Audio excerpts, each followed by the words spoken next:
Ça va pas du tout, je suis déprimé, c'est la rentrée. Même pas eu le temps de me laisser incuber la syphilis du beau Gunther rencontré sur cette plage espagnole, qu'il faut déjà se remettre à trouver des idées pour les beaux yeux de Gérald et Laurence, histoire de remonter un peu la crédibilité de l'émission entre la 268e diffusion de We Are Family, ceci dit en passant sorti en 1979, il serait peut-être temps de passer à autre chose, ou bien les gloussements vaginaux stridents de Michel, ou encore les interminables explications d'Yvan sur des films de PD chiants que personne n'ira voir si on n'y voyait pas autant de beaux mecs à poil. Bref, vous l'aurez compris, il m'incombe la lourde tâche de vous proposer une étude poussée, virile, réfléchie et objective sur notre chère communauté LGBTQIVW. J'ai oublié combien il fallait rajouter de lettres pour être suffisamment inclusif et ne froisser personne.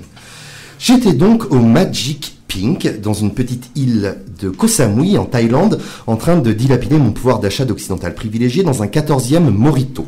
Je regardais le magnifique spectacle transformiste proposé par les artistes hauts en couleur de la boîte gay locale, quand j'ai eu une impression de déjà-vu. Tout était autour de moi.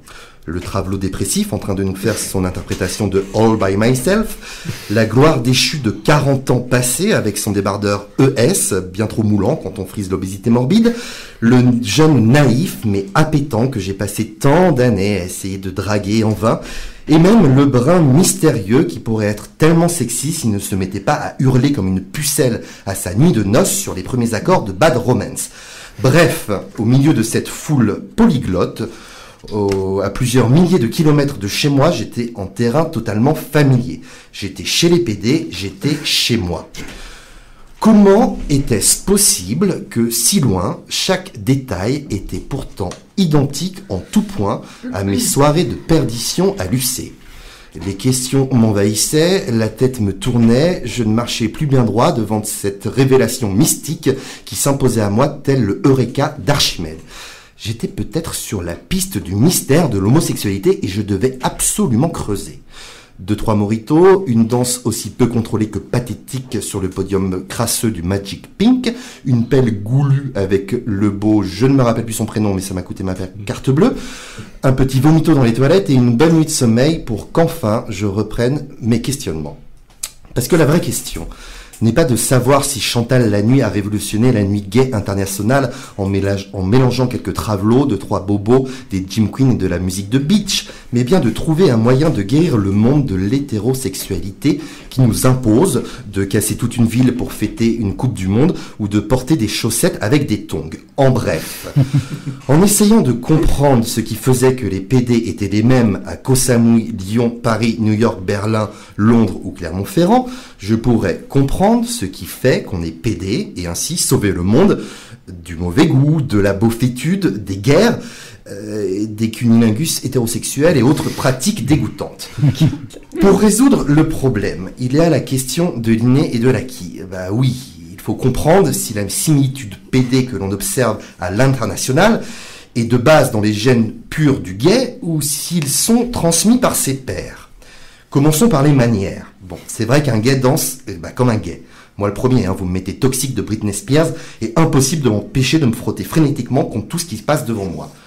Bon, disons acquis. C'est vrai qu'on a tous en tête la culture pop US mondialisée et qu'on mime nos divas.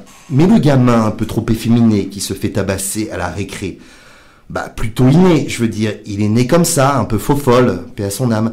Et puis, il ne le sait pas encore qu'il est gay. Alors de là à s'identifier à un groupe pour en adopter les comportements, bon, cherchons du côté de la psyché. On va pas se mentir, le gay est globalement intellectuellement supérieur à la moyenne. Il travaille dans la mode, dans les médias, dans la création de manière générale. Bon, peut-être a-t-il une structure du cervelet différente qui lui confère des aptitudes particulières et un goût prononcé pour les chanteuses à voix ou à string.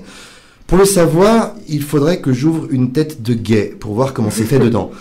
Mais bon, les nazis l'ont fait pendant la Deuxième Guerre mondiale et ils n'ont rien trouvé. Voyant où tous ces questionnements me menaient, je me suis dit que peut-être j'allais un peu trop loin. À défaut de réussir à faire basculer l'humanité du côté rose de la force, je me résigne donc à vivre dans une société hétéronormée sans même savoir pourquoi. Pourquoi je suis comme ça et pas eux ? Pourquoi j'ai dépensé 98 € dans le coffret collector de luxe édition de Lara Fabian ?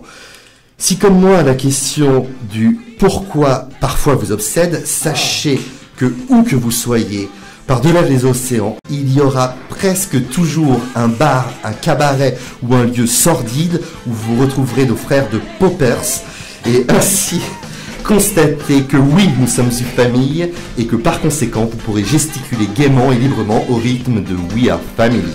Ah, bravo.